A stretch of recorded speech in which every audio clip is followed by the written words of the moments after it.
everyone, welcome back to my channel. I hope you're doing really well and welcome back to a power hour clean with me. So the children have just come back from a weekend away with my mum and dad, so everything is on my bed because that's what happens when I tidy up downstairs. I just bring everything up, pop it on my bed, and then when I actually get time I'll just go and put it out. But as you can see, it's built up over time. We've had such a busy weekend this weekend out for families' birthdays. So my house was overdue for a good tidy. And then I came in and I emptied my bag all over my bed. So I'm just putting all that rubbish back in my bag and then I'll go through it later. But yeah, I hope you really enjoy it. Sit back, relax and watch me get it all done within the hour.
So now onto the landing. What I've done is everything that's not supposed to be in my bedroom, I've now popped onto the landing, which I don't really know why because I'm now going to do the landing.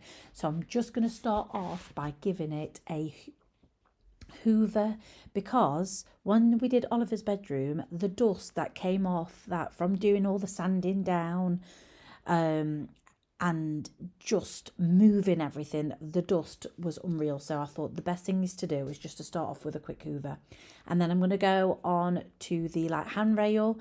I'm going to dust in between there because that is thick of dust. Can I say dust anymore? Like I said, dust on the other video. This is the best duster. It collects everything. So I'm just going to do that, and then once I've done that, I'm going to go on to get the sponge. Now, this is something I've just picked up in Home Bargains, but it's brilliant. It collects everything. So not only does it collect the dust, but it also cleans at the same time. So any little marks that you've got on radiators or your skirting boards, it just gets it. So once I've done that, I'm going to head into the bathroom. So this is our main bathroom. Like I say, we've had such a busy weekend. I didn't pick up yesterday's stuff and now I'm wishing I had, but then I wouldn't be creating this video, so you know, it's a win-win. So let's crack on and give this bathroom a deep clean because it needs it.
So I'm just going to start off with the bath. I'm just giving it a good scrub, all the sides, everywhere, and then I'm putting all the little bits back, just so then I can give it a good hoover. So I don't know about you, but bathrooms take forever to clean. Like, they need keeping on top of all the time. So I do a daily freshen up, but just with a wipe. I think I showed you the wipes that I used in my last cleaning video. They are brilliant. They do collect a lot of the crap that children leave around the taps and things. I'm just going to use this cloth as well to get rid of any watermarks. I don't know if you've ever used this cloth. It was out of Home Bargains or B&M, somewhere like that, but it's for glasses and taps, just to give it that nice shine. So I've done the sink, and then I'm also just doing the bath. Doesn't it just look so much better? It just looks so much cleaner. It looks finished. It looks better. It makes me happy. And that is the bathroom done. So now let's move on to Darcy's bedroom.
Moving on to Amelia's bedroom. As you can see, she's now no longer got a bed. We sold it this weekend because her bedroom is the next one to do. So she's going from a single to a double. So that's why we got rid of it, because I didn't want it hanging around, and she was quite excited to be sleeping on a mattress on the floor, as kids do. So she's going to have a nice paneling background on the main wall where her bed is, and then we're going to just move it all around, get rid of her drawers, and she's going to have a nice pale grey, and it's just going to be a little bit more grown up for her. So I'm just making a bed. I'm just doing the bare minimum to this room. As you can see, there's not a lot to do. So I've made a bed. I'm going to pop the hoover around and the duster, and then apart from that, that's it. But I cannot wait to see this bedroom done, because we did the fitted wardrobes, I think, last year. So I'm looking forward to seeing the finished result of her bedroom.